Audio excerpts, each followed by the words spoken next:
विवाह जामवंत की बेटी जामवंती से हुआ।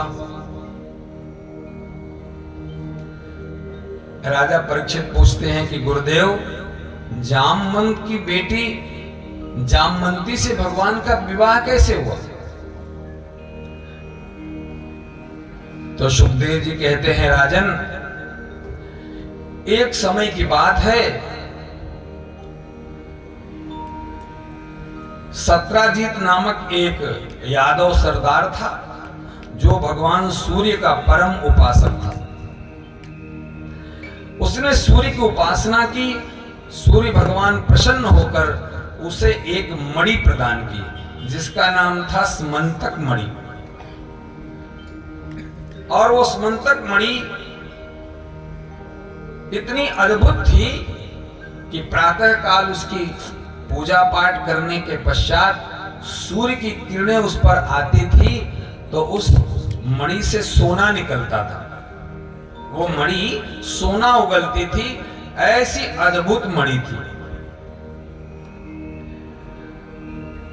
एक दिन वो सत्राजीत अपने गले में मणि डालकर भगवान की सभा में पहुंचा। सभा में लोगों ने देखा कि सामने आने वाला पुरुष कोई दिव्य पुरुष दिखाई दे रहा। ऐसा लगता है कि भगवान सूर्य साक्षात पृथ्वी पर आ गए हैं और भगवान का दर्शन पाने के लिए आ रहे हैं। जब वो निकट आया तो देखा, अरे ये तो अपना सत्राजीत है और इसके गले में ये चमकती हुई क्या चीज है? पूछ लिया, सत्राजीत, तुम्हारे गले में ये सूर्य जैसे चमकने वाली चीज क्या है? तो सत्राजीत ने कहा, अरे भैया, ये तो सूर्य भगवान का प्रसाद है। हमने भगवान सूर्य की उपासना की तो भगवान ने हमें ये मणि प्रदान की। और फिर उसने अपनी विशेषता बता दी। ये मणि केवल चमकती नहीं है, ये प्रतिदिन सोना उगलती है।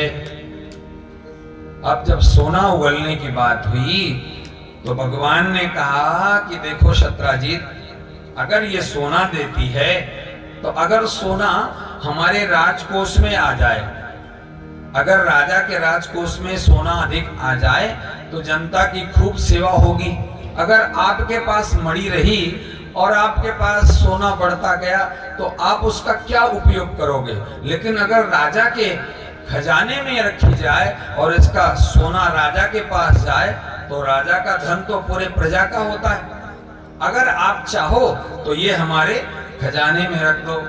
सत्राजीत ने कहा, कमाल हो गया महाराज, उपासना हमने करी, तपस्या हमने करी, भगवान सूर्य ने हमको दिया है और मैं आपको मणि क्यों दे दूं? भगवान ने कहा, मैंने तो केवल निवेदन किया कि इससे प्रजा की सेवा हो जाएगी।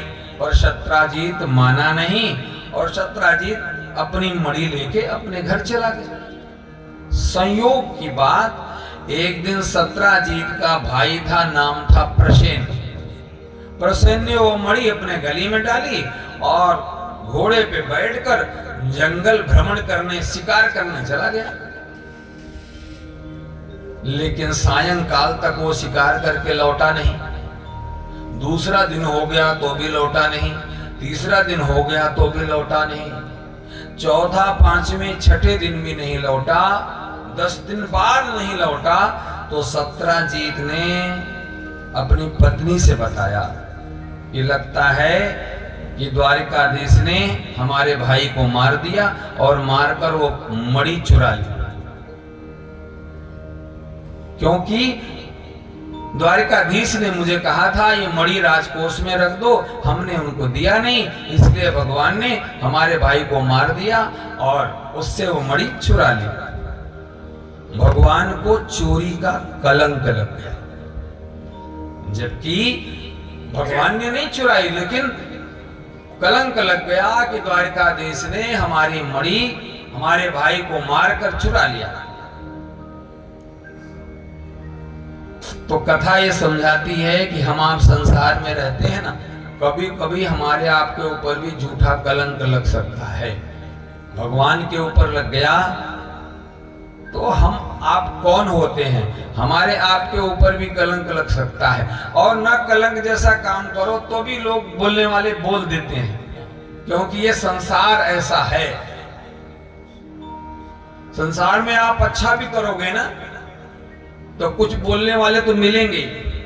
अरे भगवान राम जैसा आदर्श पुरुष कौन हुआ, लेकिन राम जी को भी बोलने वाला वो धोबी मिल ही गया ना, राम जी को बुरा कहने वाला रावण मिल ही गया ना।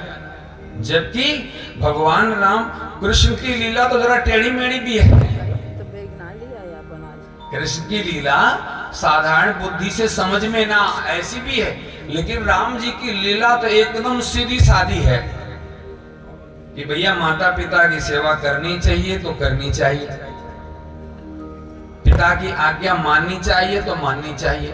पिता की आज्ञा मानकर भगवान 14 वर्ष तक चले गए, और भगवान कृष्ण अगर होते तो पता नहीं जाते क्योंकि लीला इनकी जरा बड़ी गहरी है, पर राम जी तो एकदम सीधे साधे। तो ऐसे राम जी को भी बोलने वाले मिल जाते हैं, तो हमारी आपकी तो बात ही अलग है।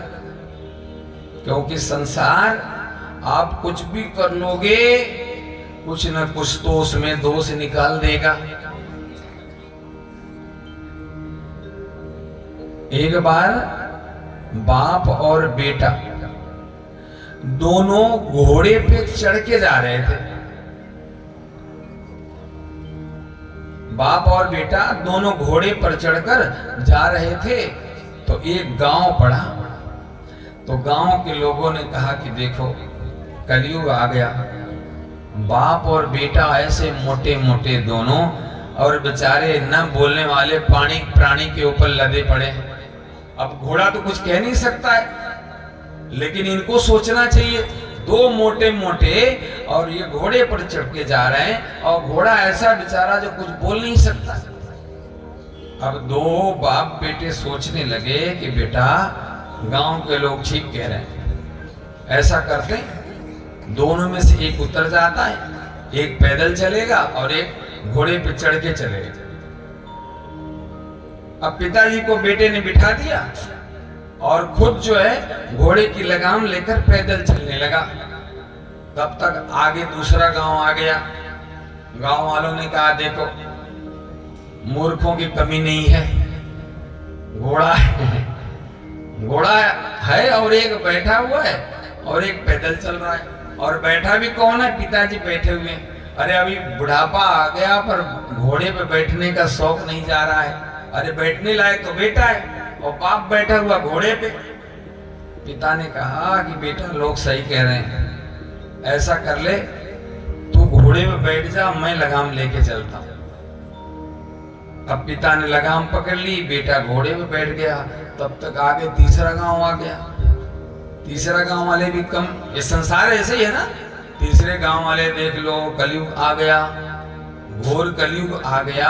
पिता तो बेचारा पैदल जा रहा है और बेटा घोड़े पे चढ़ा बैठा है। इस बेटे को शर्म नहीं है कि बाप तो पिता तो पैदल जा रहा है और खुद घोड़े पे चढ़ा जा रहा है। बेटे ने कहा कि पिताजी किया क्या जाए?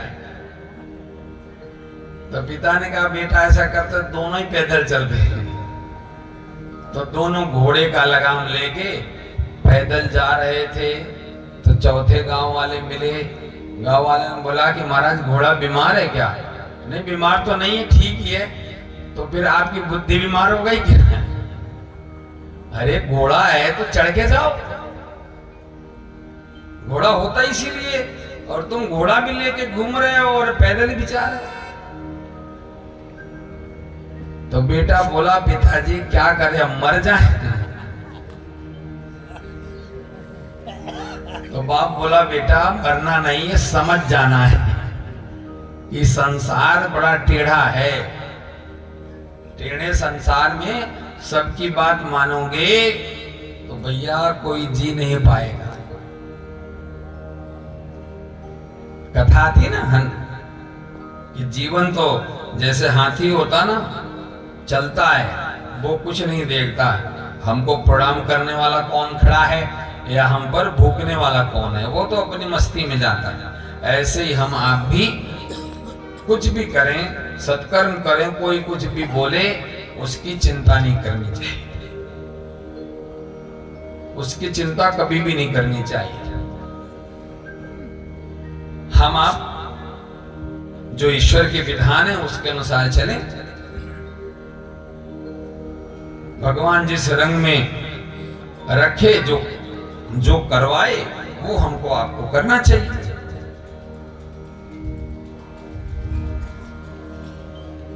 तभी तो महापुरुषों ने सुनाया कि हम आप ईश्वर के रंग में रहें। ईश्वर जैसे रंग दे, जैसे शास्त्र का नियम बनाया है वैसे चलना चाहिए।